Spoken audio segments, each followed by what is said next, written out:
Ready? Okay, good morning, everybody. Morning. Morning. All right. I got you to say that at least. People that didn't move up, thank you for saying hello. So welcome to the first panel of the day. You guys hopefully got to enjoy the keynote in this very room a couple minutes ago. Pleased to have you here. We're going to talk about cutting through the 4K hype and talk a little bit about what's been going on in the industry. It's a hot topic that's been, I guess, pretty hot now for 3 or 4 years. Want to just do a brief introduction. I'm going to introduce the panelists, and then I'll allow them to introduce themselves as well. My name's Keith Wimes. I'm the CMO from Elemental Technologies.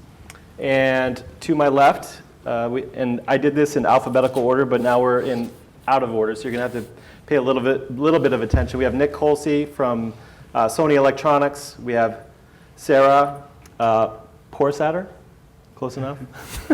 Great. From Vimeo, Telly Coitus from Bell Media, and Patrick Ballou from NVIDIA, from the Shield team at NVIDIA. And so I wanted to start out, what I'm going to do is play a little video that Telly was nice enough to provide to us, a little kind of intro into get everyone in the 4K mood, and we'll play it obviously in HD because these screens are not 4K. The projectors are obviously not 4K capable, but we'll play a little video, and then I want to take about 5 minutes or so just to talk about some of the milestones that we've seen in the industry in terms of 4K, and then I'll allow the panelists to introduce themselves and give a little bit more context. I think it's important to do that in terms of their comments that they'll come from different directions. We've got folks here from the device side, we have folks from infrastructure, we have service providers. And so I want them to be able to introduce themselves to give some context. And then we'll go basically into a moderated Q&A where hopefully it'll be a dialogue. Hopefully some people will disagree with other folks on the panel. We don't mind that. It's New York. We can get a little bit of disagreement if we want. But let's kick off with the video provided by Bell Media. And Bell Media actually owns the rights to Discovery for 4K in the Canadian region, so that's the context for this short video. Prepare to be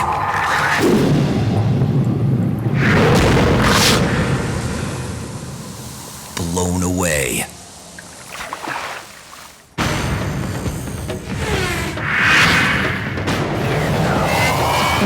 Discovery does it again. You love our shows. How hard can it be? It's pedicure day on the farm. But now, you'll love them even more. Experience the brilliance of 4K ultra high-definition television with Discovery Go on the Samsung 4K Smart TV.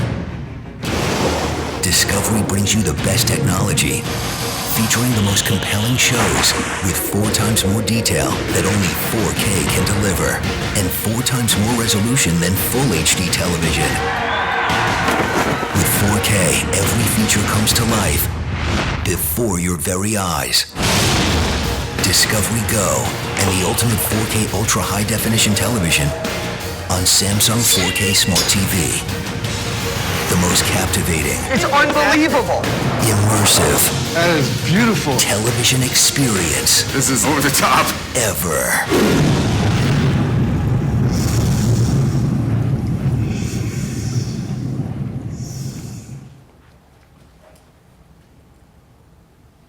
So that's the promise, right, in terms of the consumer experience.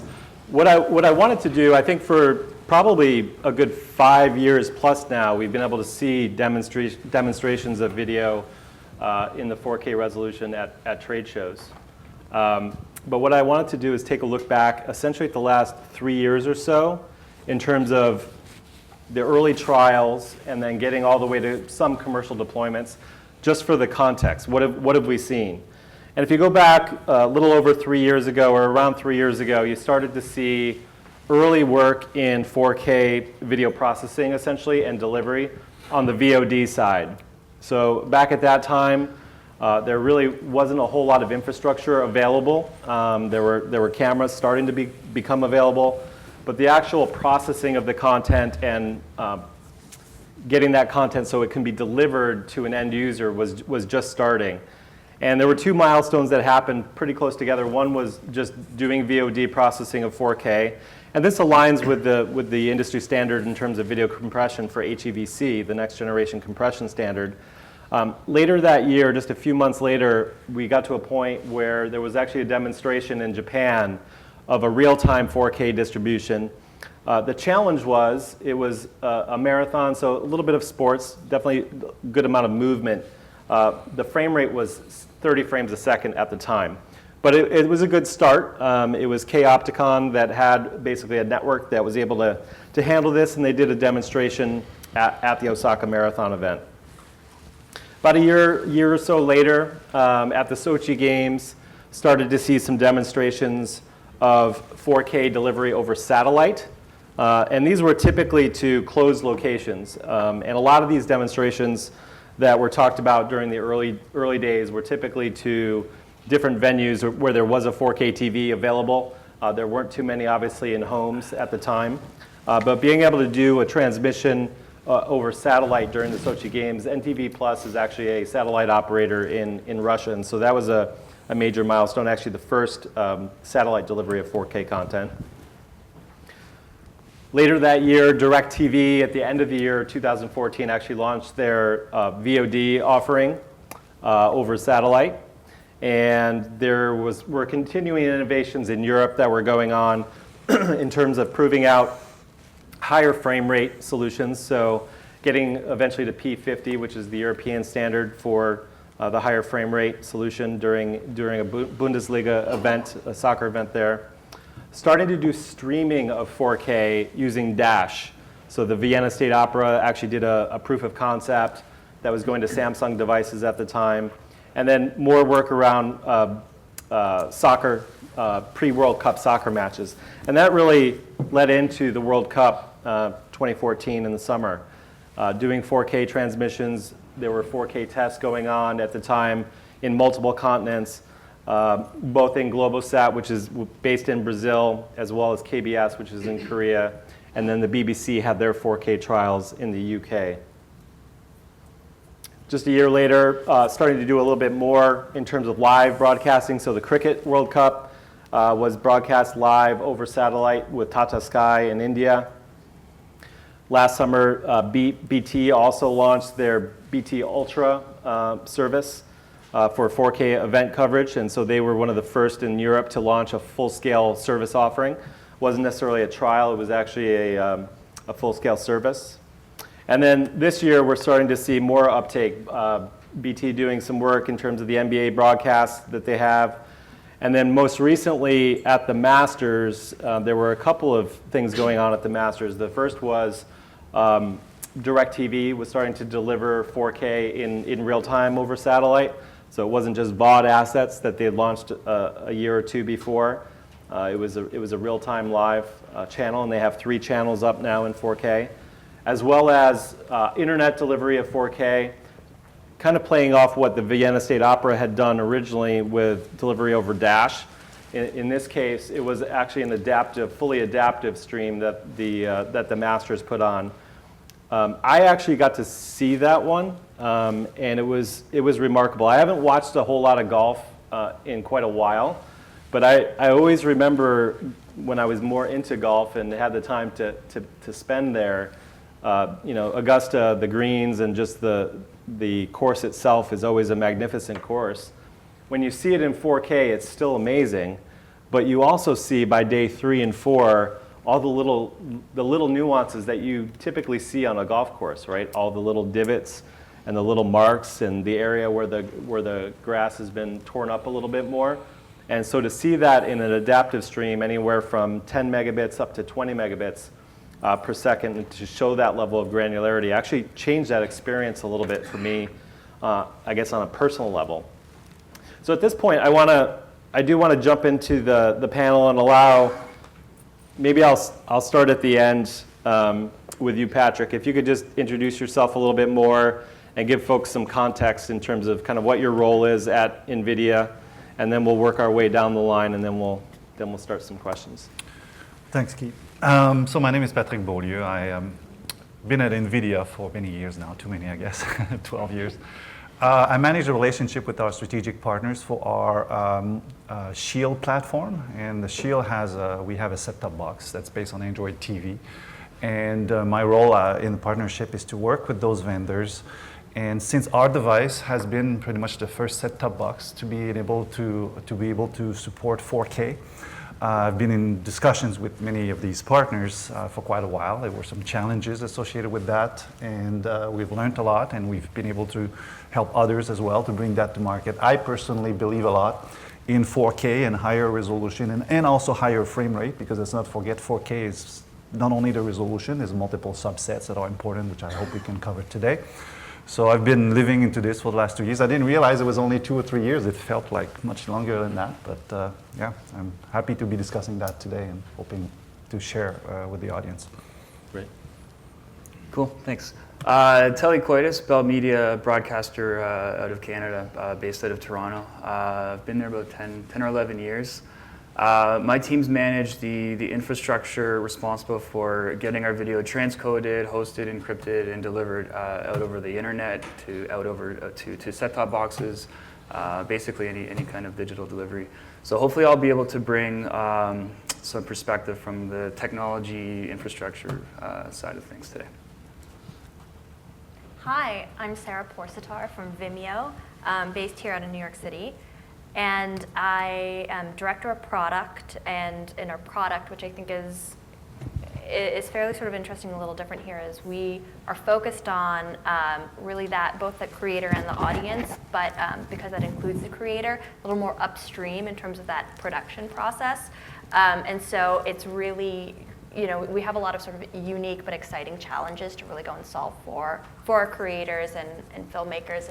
And looking at this timeline too, it's obviously really interesting to see that progression of the digital technology. But when you think of the reality in terms of how long creators have been shooting at much higher resolution, not 75 millimeter film, this is a really, really sort of welcome next step for our community. Thanks. Nick Colsey, Business Development for Sony Electronics. So I work on a couple of areas related to this panel today. One is our relationships with publishers on the Android TV platform, so bringing more and more apps onto our smart TVs. And the other is in the area of 4K, evangelizing that, getting our partners to upgrade their services to 4K, and that includes many of the trials and deployments that Keith mentioned earlier. Okay. Great. I think we have a really good mix, actually. It's interesting to have a panel. Sometimes you have all in one area and it becomes too technical, and then you have others that are a little too on the softer side. So it's great to have a combination of. And I think all of you have a combination of technology and business, which is great.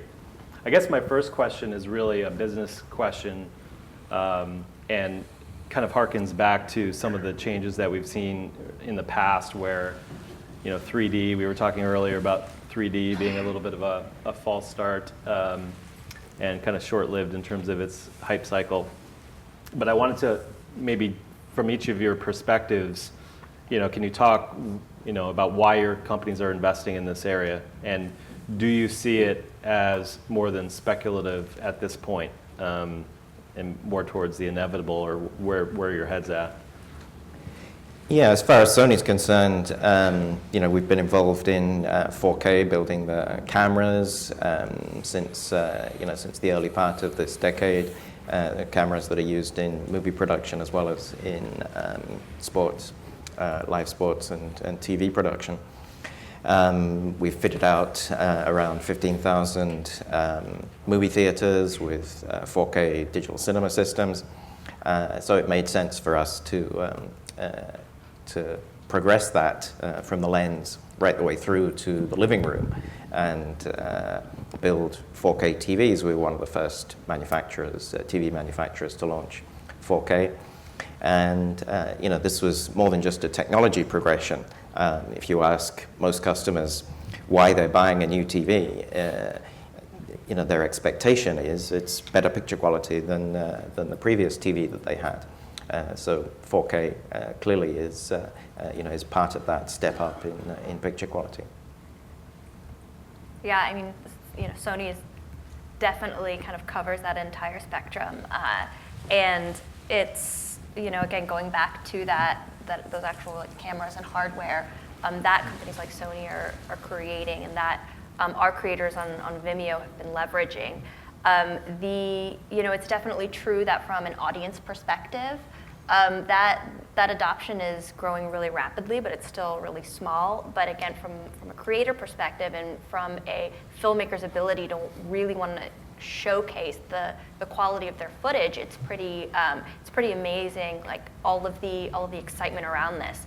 I think one thing too that's been the most notable for me, at least personally, is as we rolled out 4K last year, the number of creators who have gone back into their entire sort of portfolios, re-uploaded all of their source media, so that they now have all of this content which had been originally shot in 4K now available, regardless of kind of when we've gone and rolled that out. And I think that's been kind of the clearest indicator for us that this is definitely this was the right move to make, and just continue to go and push. As Vimeo has always been a brand that's prided itself on quality of that video and providing the consumer and creator with the best possible. Sarah, are you able to give a feel for the number of 4K assets that are? I've heard some numbers reported, but I don't know if they're out of date or not. I mean, they're probably tens of out thousands, of right? Yeah, they're probably out of date in that it's again it like exponentially grows, just like from month over month. It's still fairly small. I wouldn't be able to go and give you a specific number in terms of where we're at right now. But again, that adoption has been really encouraging, and it's not just again with our open platform, as we have a really strong and growing VOD business as well. And as we continue to create sort of more Vimeo originals, that's really exciting to be able to go and offer those in 4K for our consumers as well. Cool. Yeah, so that video we just saw, that Discovery Go app, was kind of our first kick at the can of 4K. It's just VOD right now. We don't have any 4K live streams in there. I think from us, from an engineering perspective anyway, it was really good just to get our hands on the technology. I mean, it was the first time we were, encoding H.265, MPEG dash streaming. The workflows were new, so it was just about kind of getting our hands on it. Really just figuring out how it works. What the right bit rate is. We did a whole bunch of testing to kind of figure out that sweet spot. So I think it was just about a lot of it about the experience for us, and obviously getting it out there. It was great to have it. It's nice to. I think we were the first broadcaster in Canada to have a 4K offering. So, and I think more importantly, when it really becomes mainstream, we'll hopefully be ahead of the curve, and we can just go full steam ahead with it. Okay, we'll get back to some of the challenges. Yeah, there was some challenges. Yeah. Yeah. It's not all roses, but Yeah. Patrick, how about you guys? We were motivated into 4K. Our designers for the devices internally saw that coming, and we, as I mentioned earlier, we were pretty much the first set-top box to have the hardware inside the box to enable 4K and the associated content protection mechanism associated with the higher resolutions. So this became obviously a very big focus for us to make sure that the content providers were comfortable to support the platform, and that's why we work with Netflix and the Netflix of the world to enable that. I wanted to mention also there was not only entertainment in terms of video consumption, but also gaming.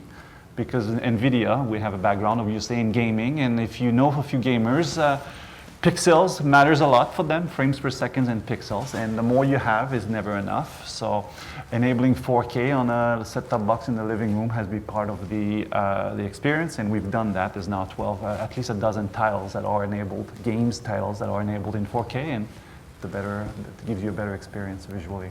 Okay, so that brings to mind a question that I had in terms of, you talk about dozens of titles, and there are tens of thousands maybe on Vimeo. But have any of you had that personal experience outside of a trade show environment where you're just showcasing the technology? How, have any of you consumed 4K content as an actual consumer, as opposed to, all of us that are in the industry, we tend to see it. Absolutely. Yeah. I jumped on the boat for 4K the moment it came available. Some people do not appreciate the difference. I do. I've been in the video industry, and the codecs and stuff has been my background for a long time. And right now, when I look at content, you can see the more details in the face of people, the contents in the hair. It's just sharper image. You may not know, okay, this is real 4K or not. It just gives you, for me, it gives me a nicer experience, and I've been looking for that for a long time. And in terms of breadth of the content, are you finding out there what you would like, or do you get frustrated? I definitely wish there would be more, Yeah. to be honest, and I think many people share that here as well. But we're often talking about premium content, movies or paid services. But I also want to remind people that 4K, there's a lot of personal content that's available in 4K that people can enjoy on a 4K-enabled TV. If you have a GoPro camera, for example, the recent models have enabled 4K. Just connect the device through USB to a Shield or another compatible device, and you can watch your content in 4K. And that doesn't cost anything more than just buying the device and going and film it. Or the other typical usage, photos. Everybody has now, every phone is 4K and plus capable. And being able to enjoy those pictures on a nice large TV in its original native 4K resolution, to me, is a big difference. And Nick, can you talk a little bit about Sony's 4K service offering? Yeah. So you didn't mention it in your history of 4K earlier, but we were the first company to have a 4K commercial video delivery service back in 2013, like in the fall of 2013. So, being a movie studio as well, we had access to over 100 movies that were natively shot or scanned to 4K, as well as Breaking Bad, The Blacklist, a lot of well-known TV shows that are shot in 4K.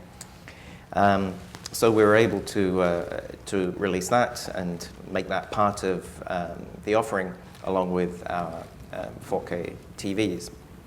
And really, we thought it was very important to answer the question that consumers were bound to have. When they're looking at this 4K TV, what am I going to watch on it? These demonstrations that I see in the store are all very well, but what's it going to be like when I get it home? So bringing that 4K content directly into consumers' homes has always been important to us. And this was before HEVC had been standardized or commercialized. So we were a download service using H.264. Because that was the state of the art at the time. Of course, things have moved on since then. Bandwidth in the US goes up each year. H.265 and Dash fully standardized now. So Sony Pictures just last month launched a streaming 4K service called Ultra. And as well as 4K, that also includes high dynamic range content. So a number of movies are finished in high dynamic range as well. And we'll talk a lot more about high dynamic range at a panel tomorrow morning, so please come back tomorrow morning for that. Do you know the time? I believe it's 11 Ish. And I don't know which room it's in, but it's not a big hotel, so I'm sure you'll find it. We'll talk more about high dynamic range then. In very simple terms, it's the difference between looking at a conventional TV screen and looking out of the window. So when you look out of the window, you see a range of light and dark and a level of detail that conventional TV screens just aren't capable of displaying. So that, in a nutshell, is high dynamic range. But going back to the 4K content story, we have the Ultra service. Netflix, Amazon, YouTube, a ton of different apps now on our 4K TVs that can do 4K, and in the case of Netflix and Amazon, high dynamic range as well. I think where the tipping point this year is really going to be is with sports. As you mentioned earlier, Keith, if you're watching the golf in 4K, it's it's just a revelatory experience. If you see the crowds in the background behind the green, you can actually pick out individual people in the crowd, individual faces. You can see the blades of grass on the green, sort of things like that you never been able to see before. The Masters was really the first kind of public example of that. There's been a lot of trials too, including 4K with HDR live, which is a huge technical challenge, but we've seen trials of that, and it works, and it looks great. And earlier this year, we were streaming a 4K soccer match from Florida, Mexico versus Senegal on Univision, and that looked great. So we're really looking forward to seeing more of those this year. But I think one thing, and you were talking about the Sony Movie Studios, and I think that's a really important point, because I think a lot of us kind of assume sports first when we talk about 4K, but really where I think it's the most compelling, and it has just the biggest opportunity to disrupt really the movie, the film industry, the theater industry, is with these new startups like Screening Room, again, these VOD services and offerings that now start to offer like very high quality blockbuster movies same day in your home as in theaters. And I think the implications there are just totally huge. We don't want to, as providers, as people who focus on consumer products, to have to go and really compromise the filmmaker, the studio's vision, and the quality of that video. And so to be able to go and really just have that barrier no longer be something associated to quality, but now just around convenience, I think is huge. And I think I'm really the most interested and curious around how it's really going to go and affect the movie industry over the next couple of years. Again, I think sports is a foregone conclusion here, but there are these other kind of areas and industries that get affected in pretty dramatic ways. Do you guys, as consumers of this content, I assume Nick has a wondrous array of Sony TVs in every room of your house, but do you find yourself then seeking out the 4K content, or are you still okay with seeing HD? No, I think most of us can remember that transition from SD to HD, where it was just no way was it going to be good enough. Yeah, I mean, the good thing about 4K TVs is they upscale everything. Yeah. So you can be watching a cat video on YouTube and it's upscaled to 4K. Obviously, it's not going to look as good as native 4K content. And when you're able to see that native content, you really appreciate the difference. But a lot of good quality HD content looks phenomenal on a 4K TV. Mm-hmm. I will say, you mentioned the Masters. We've been playing with 4K and HDR for a little while, and I think the first time I was really blown away was with the Masters content. I think the content really matters. So early days we were playing with, we had some hockey footage, and with the white ice and kind of the flat colored jerseys, and it was all really well lit, so it looked better.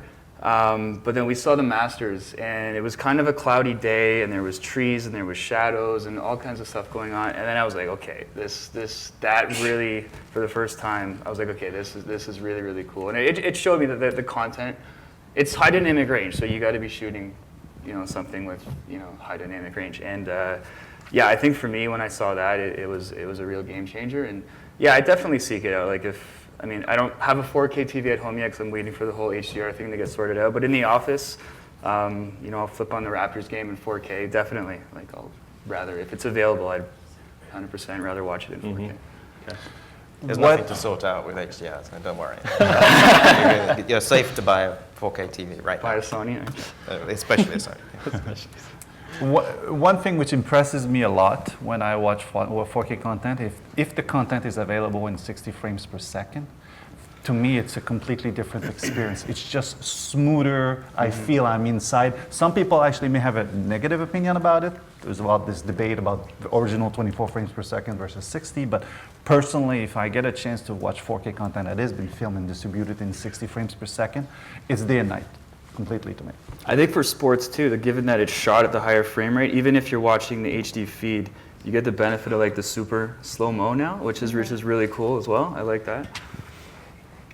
Absolutely. So let's talk about some of the challenges, right? So I think everyone would agree that we're progressing, maybe not as fast as we want. What is standing in the way? If you went back 4 or 5 years ago, you talked about standards and adoption of Dash and HEVC. What stands in the way today in terms of mass adoption? And I would say other than, we can say content if that's part of the answer. Well, I think the transition's going pretty well. If you compare it to the transition from analog to HD or SD to HD, the transition is definitely happening faster in terms of, at least in the US, in terms of consumer adoption of 4K TVs and penetration of 4K TVs in consumers' homes. So if you look back at the early days of HD, the only thing you could watch was some documentaries on PBS. So I think with the breadth of content we already have and the choice of providers, I think it's doing pretty well. And it's really the first new format, if you like, which has been OTT first. So, the first way that you could get 4K content was over the open internet, not through your cable or satellite company. Cable and satellite are certainly catching up now, and for live content, especially, that's going to be still the primary way that people enjoy that content when it's 4K. But I think we're doing pretty well. Do you have a sense, based on being at Sony, of what the penetration is at this point of 4K TVs? It could be globally, probably have a US number or just a rough guesstimate? Yeah, I think by the end of this year, about 15% of homes in the US will have a 4K TV. So Okay. that's that's a pretty good number, and it's going up all the time. The primary, as people change out the primary TV in their home, the probability of that primary TV, not a bedroom TV, of being a 4K TV is even higher than that 15%. So living rooms are quickly turning to 4K. Okay. What are the other hindrances that we see? Well, I think still? for us, maybe I have to attend the HDR session tomorrow to get it sorted out, but it's been HDR. Because you want to do both. You want to have the resolution and... Yeah, well, to me, like ultra high definition, it's about the higher resolution, more pixels, more frames, and then HDR. And I feel like, from my perspective, it still feels to be early days because not everyone is agreeing on the standard. So trying to get the content in and have a transcoding vendor that supports the same thing that the TV manufacturer supports, it just hasn't happened yet, right? So none of the content in our Discovery offering is HDR. We didn't ask for it in HDR because we knew we wouldn't, really be able to deal with it. So that's, to me, still seems like a bit of a waiting game. Again, maybe tomorrow a light bulb will go off and it'll be sorted out. That's probably the number one thing for me. Okay. I do think, though, that the hardware still, at least the availability of the hardware still isn't there, and obviously that adoption is happening at a rapid rate, which is great, but... When you say the hardware, you mean in the home? Exactly, in the home. Because, when we look at specifically our 4K delivery, and the number of instances, and really the percentage of instances is incredibly high in which a consumer is trying to force 4K on a resolution that just doesn't support it. I think that desire is clearly there, and I think the market will get there. Bandwidth is also still and continues to be an issue. We're also a very global company, and we see again that desire from consumers for 4K, and we see that reflected in where we're delivering this and how we're delivering this across all 6 continents, which is great, led by North America and Europe. But we've still got a ways to go from the bandwidth and the hardware. When a consumer does want it and they can't handle it, how does Vimeo deal with that? What is the experience, from a consumer standpoint? Do you adjust and send them a lower profile, or? By default, everything is delivered over Dash, and even when a user goes and requests a very specific rendition, still deliver that over Dash and just load as many segments as we can based on the browser. And so we are dedicated to giving those consumers a 4K experience if they want it. But so that top end profile, if they can't handle a 4K, you'll drop down to an HD. Correct. Yeah. Correct. Okay. Any other? I mean, from our experience with bandwidth, delivering 4K streaming services since the beginning of 2014, it hasn't been as much of a problem as we expected it to be. We were pretty nervous about it. We thought we were going to get a lot of calls about it. But we found that consumers realize that they're going to need more bandwidth. They call their ISP or cable provider, whoever it is. Those very fast packages are available to more than half of the broadband homes in the US, and they upgrade. It's certainly, so far, it's the homes that upgrade to those faster packages tend to be the homes that have the 4K TVs and vice versa. So it's not been as much of a problem. Clearly, the more bandwidth, the better. Yeah, and we did do a lot of user testing around this as well in terms of consumers' perceptions around, why they're getting lower quality, how much they think it's in their control versus not. And you're totally right. Our research reflects that as well. Consumers have a really clear understanding that it often comes down to their connection speed. Are you guys doing different bit rates, like different 4K resolutions at a few different bit rates, or are you just sticking to one? For 60 FPS and 30 FPS for 4K. Yeah. And what about the bit rate? For bit rates, we have 6 different profiles. All that are all the 4K resolution? Oh, no, at the 4K. Okay. Yeah, we did the same thing. We did some extensive testing and trying to find that sweet spot. And I don't know where you guys landed. We landed in around 18 megabits per second. I felt like that's where you really kind of got the wow factor. We could have gotten away with lower, but we're calling it 4K. Let's make it look good. So that's kind of where we landed. And I'd say for about 95% of the content, that's good. Some of the higher motion, if there's a lot of stuff happening on the screen, it'll break up a little bit. Going up into kind of the 20 plus range, but so it was a bit of a struggle, but for now we settled in there at the 18. And are you delivering to set-top boxes or to apps in smart TVs? So what are the different ways? This Discovery Go app right now is just on the Samsung Smart TV. Okay. It's funny, when we started playing with 4K a couple of years ago, we're like, all right, we're going to make it work on a desktop. And it took us like a week to build a computer with a CPU with the right chips that supported the right instruction set. That's because you didn't have an NVIDIA graphics card in your PC. So we finally got it working, and we're like, hey, no consumer is going to be able to figure this out. They're calling up, can I get my personal computer? Yeah, we'll put it on the line. And right down to the HDMI cable connecting your graphics card to your computer. So Smart TV made sense because it just takes the guesswork out of it. If your Smart TV supports it, then you get it. Actually, not even 100% though. We've seen cases, unfortunately, where some of the early 4K enabled TV sets did not have all of their input compatible with the content protection for HDCP 2.2. Yeah. Right. Yeah. So even if we had a device that was enabled for 4K, we have customers coming back and say, it doesn't work, my TV, get this error, etc., because they were connecting in a different input, which was not necessarily labeled to the way to indicate that. So that's been a challenge. And the hardware and the content, obviously, has been the biggest, I think, challenge. And there's a reason for that. I mean, it takes some very recent technologies, hardware, chips, SoCs, to enable 4K in a device.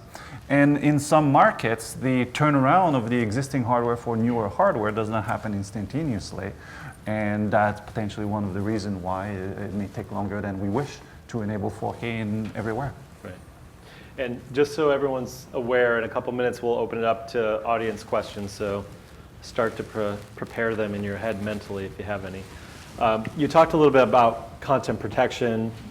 Does it being at this level of pristine quality make you even more concerned and make sure that we're protecting the content? We wanted to, definitely.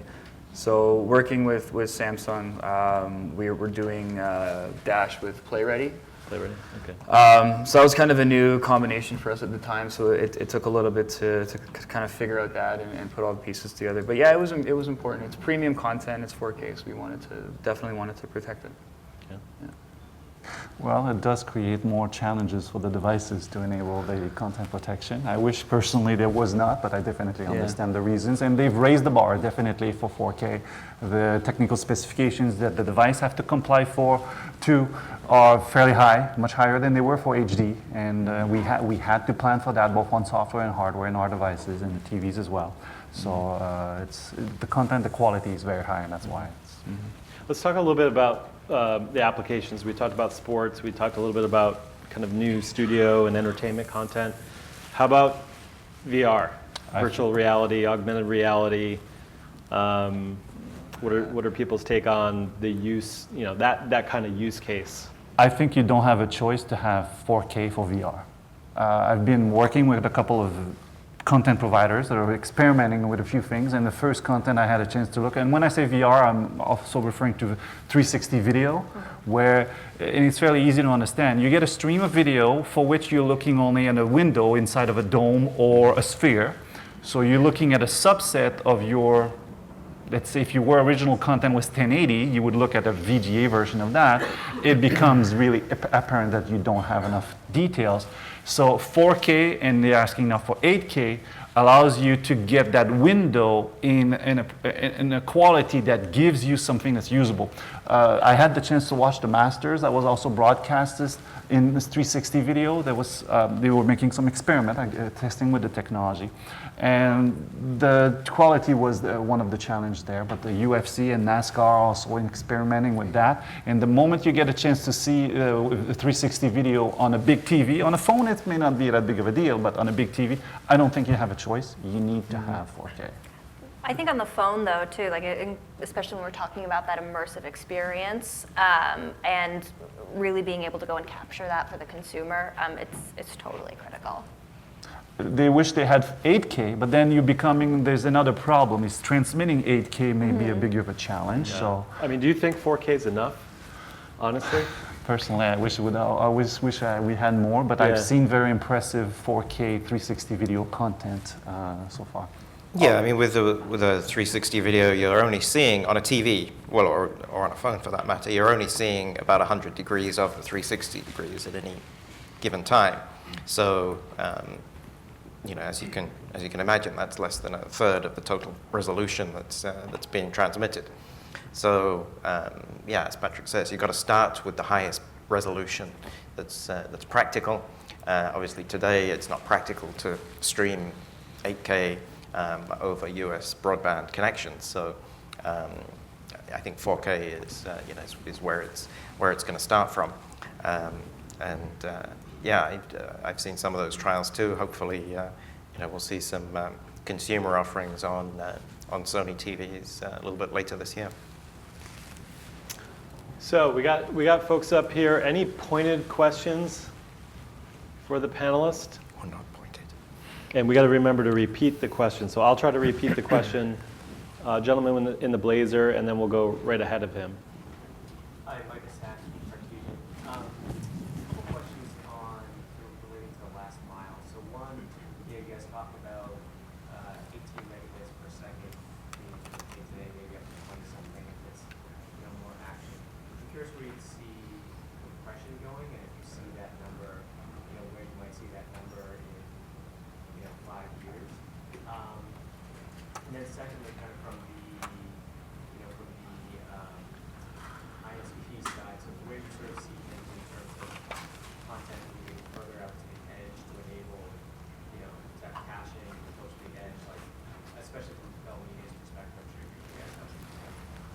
So the two questions were really about the intersection of the bandwidth that you need because of the video, and then the bandwidth that you get because of the access network, or how you decide to cache at the edge to not clog up the core networks, and where we see that going over the next 5 years. I think that was definitely one of the biggest struggles, trying to pick the bit rate. Like 18, it feels a little bit high.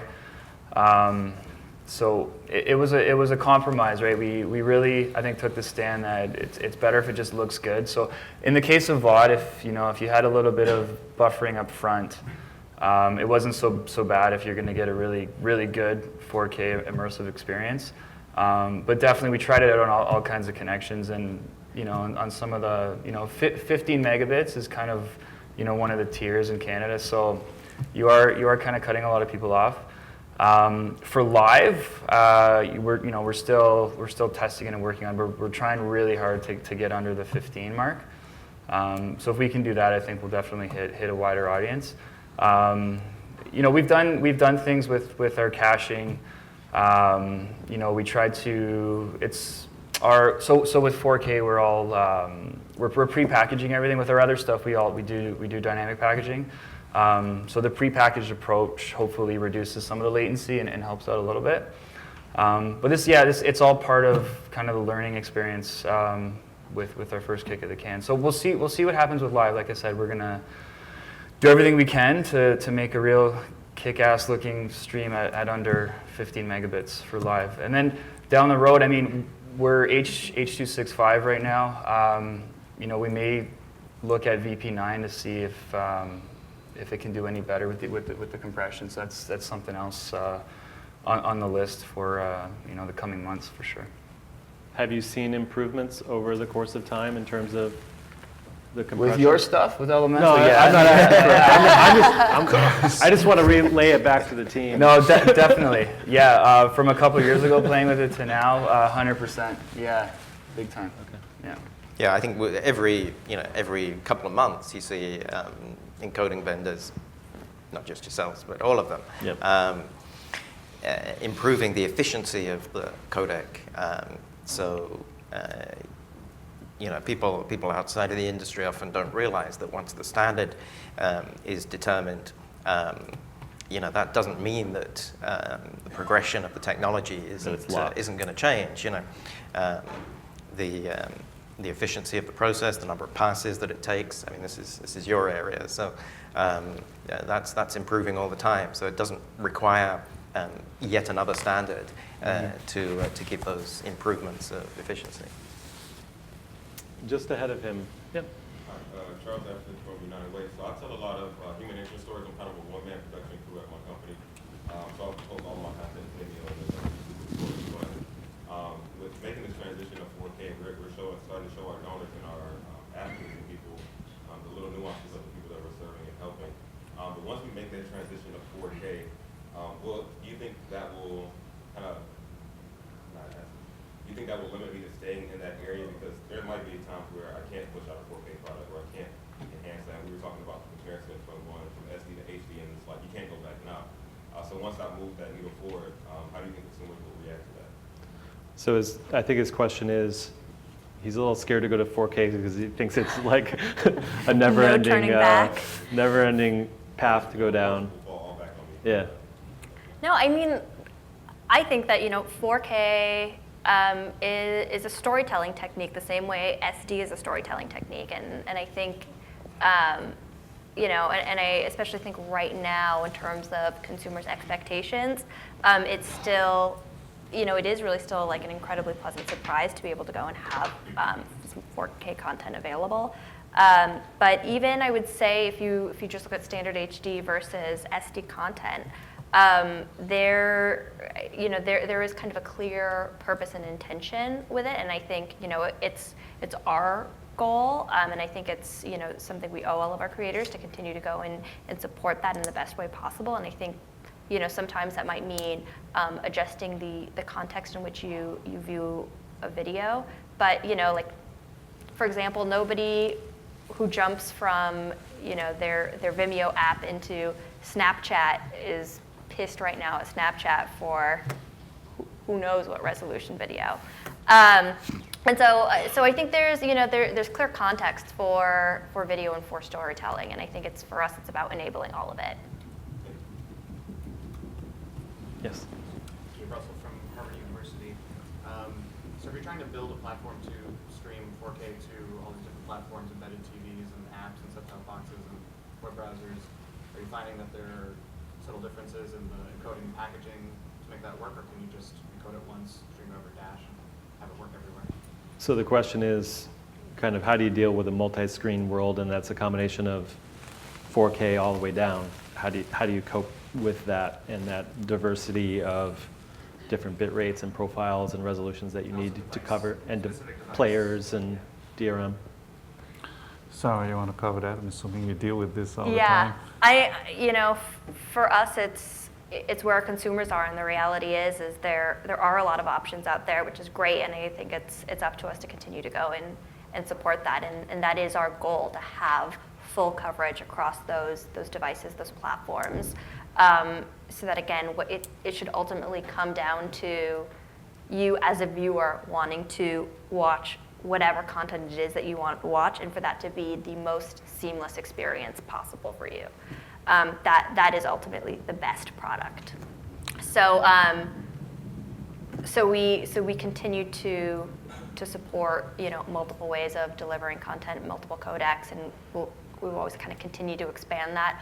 Obviously, contract as well as certain standards are deprecated, but that's our goal at Vimeo. Do you guys care about content protection or DRM? Do you worry about that? We worry about it in that. That was an accusatory. Yeah, it's a very loaded question. We care about it when our creators care about it. Okay. And so I think security is definitely a top priority for us in protecting that content. And I think in terms of DRM and how we offer DRM, that is continuing to evolve. But it's something we're very aware of. But also it's something that, in terms of like jumping back to that core issue that we want to be able to go and solve for our creators around how can I keep my content the most secure? We focus on that question first before even all the various standards. But yeah, DRM is. It's obviously a big one for us, and I think with an MPEG Dash and common encryption approach, you'll hit most devices. So between PlayReady and Widevine, but then you'll have to do something different for Apple. You'll have to do the HLS and Fairplay. So you will have to at least maintain two sets of same encoding, but two sets of packaging and encryption to cover everything. And you package on the fly? So with everything but 4K, we package on the fly, and we'll do that with 4K as we get into it. But for the stuff you see in the Discovery app, that stuff we prepackage, and that was just to cut down some of the latency. We're just really concerned about let's just make it work. Is that because it's not being delivered to Apple? It's going to So all we were worried about there was getting it on the Samsung. So once we're on Apple TV and stuff like that, we'll likely go with a just-in-time packaging approach. If I had a recommendation for those of you who are developing applications as the client device for the client devices that you're targeting, based on the experience I had with working with multiple developers, don't try to use a unified video player across all of the platform. I would say if you can afford the resources, try to use the native video player of the platforms you're targeting. On Android, Serge was talking about XO Player. There are many options for each platform, but if you could focus on the native video player, I think it will save you time and headaches over time, because of this is the common player that's been used by multiple and it's been optimized. The bugs have been ironed out, as opposed to using maybe a lesser popular solution that's universal. It's challenging. There's DRM involved. Needs to talk to the hardware. You may be able to save some time and issues if you can do that. Time for one more. We'll go. Hi, I'm Doug with Comcast. Aside from 8265, what other codecs are up and coming that really deal with higher resolution, if there are any? Yeah, VP9. It's really just those two, Yep. H.265 and VP9. And for the audience, the question was, what other codec other than HEVC? Is anyone playing with VP9 yet? VP9's built into our TVs since Yeah. 2015 for YouTube. So Same price. Yeah. Do you guys see any benefits to that over H.265? The benefit, I think, has been into reducing the file, the size of the transmission. It's potentially a younger codec, so there might be some issues that needs to be ironed out for some of the devices that are being there. I think it has a great potential. H.265 is extremely powerful, as we would say before. Compared to H.264, there's definitely a clear advantage. So let's not neglect the H.265 yet. What's the royalty? There's that too. Yeah, there's always the issue about royalties, and that's probably a topic of a whole panel associated with that. Absolutely. So we're at the bottom of the hour. I do want to give each of you just a moment of maybe what you're looking forward to in this area over the next year or so, and it can be a quick comment. We'll just go down the line, and then we'll wrap it up. yeah, looking forward to more 4K live sports, including live 4K with high dynamic range. I think you're going to be seeing that very soon. I'm really excited in terms of like the implications for, again, the movie and the film industry and the VOD marketplaces, including Vimeo On Demand. Cool.